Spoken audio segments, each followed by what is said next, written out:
What if you discovered that the life you were living was nothing like you believed it to be?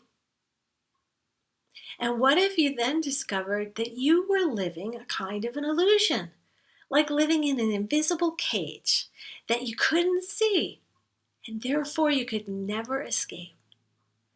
And what if you then discovered that you may have been the unwitting participant in the construction of that cage year after year, maybe for decades?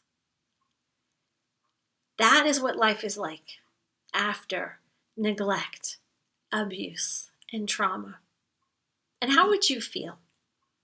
Would you feel shocked, confused, devastated, disempowered, and yet strangely awakened by that? My name is SusanJoy Grieco, and I've lived through that experience. I have walked that rocky and uneven path. I have felt all of those emotions, and I can assure you that you can recover. You can feel your life come back into you again. You can sing and dance again. But it doesn't happen instantly. It's a process. And it's really important to be gentle with yourself during that process. Here's my story, a short version. Beginning in my infancy, I was abused in the home by the very family members that should have been loving me, nurturing me, protecting me, and keeping me safe. Now, all of this was very secret, very covert, and definitely denied. And that secrecy and lies became the bricks and mortar of my own bricks in my invisible cage. Now, like most abused children, I kept thinking, oh, if I could just be the person they wanted me to be, if I could just be good enough, or whatever arbitrary thing they were asking of me that particular day. And I was working hard, much harder than the others, to win approval that I finally realized I was never, ever going to get, and that was the game.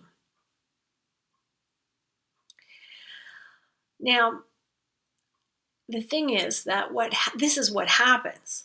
This is how you find yourself the unwitting participant in your own game of self-victimization, because you no longer can tell what's left, what's right, and how to get out of that invisible cage anymore. Now, I tried for decades to bury all those toxic memories and those emotions. I thought I could bury them. I thought I could run away, work them away. And while a lot of great things happened during those decades, a lot of positives. I had a wonderful business, wonderful marriage. I, invested myself in my passions, personal development, one of my passions, spiritual exploration, science. I invested in my passions. But those ugly, toxic memories eventually came calling. They, in the depths of my being, it was like these memories came up and they were clamoring for attention.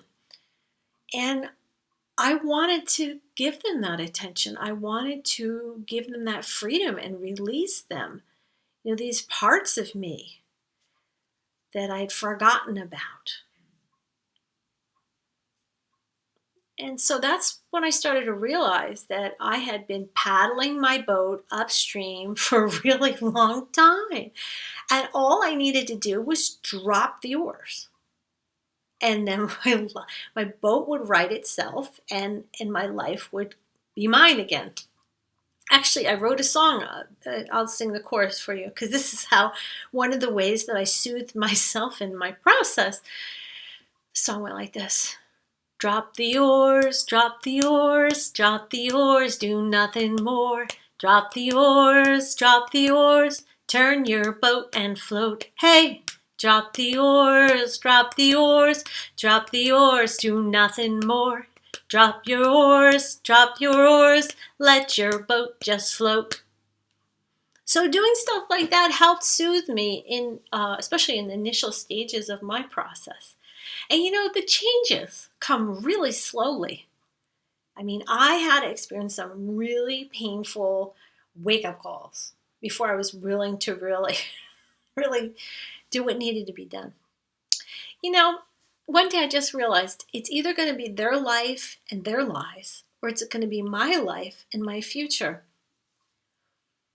I chose my life. Simple as that. And that's when I began to walk the path that I now call the empowered essential you. The empowered essential you. Now, you're probably sitting there going something like this. Yeah, but how can I do that? Can I handle that? And I can assure you, I've been there. You can. You can do this. But it takes time. You know, the thing is, picture it this way.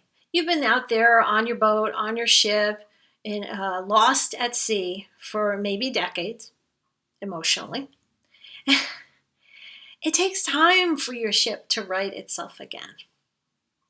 You know, and you have probably going through a whole lot of feelings. You probably feeling alone. You feel like nobody understands you, nobody hears you. Um, you may feel frightened.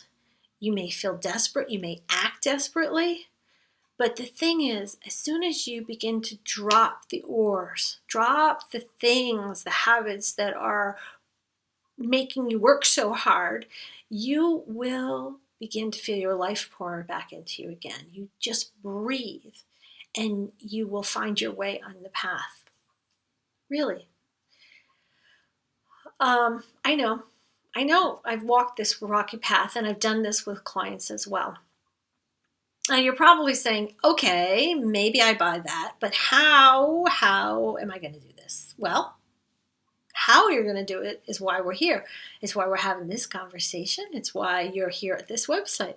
So you can discover how your own unique path to the empowered essential you. I can tell you that I loved working with emotional freedom techniques. That's one of my favorites, and you can read about that on the website. So I'd like to give you some extra value here. One guidance that I can give you is this. What you're looking for is you're looking for somebody who knows the path, somebody who's been there. You're looking for somebody who sees you and hears you in your uniqueness. You're looking for someone who will walk beside you and honor your process. And I think it's also important to have somebody who will gently remind you, hey, self-care, self-responsibility, that's your birthright. So, welcome to the website. Take a look around, read, enjoy, listen, sing along. And if, these words, these stories, things that you're hearing from me and reading from me, if this resonates with you, reach out to me and we can discuss how I may support you in the process. Enjoy the journey.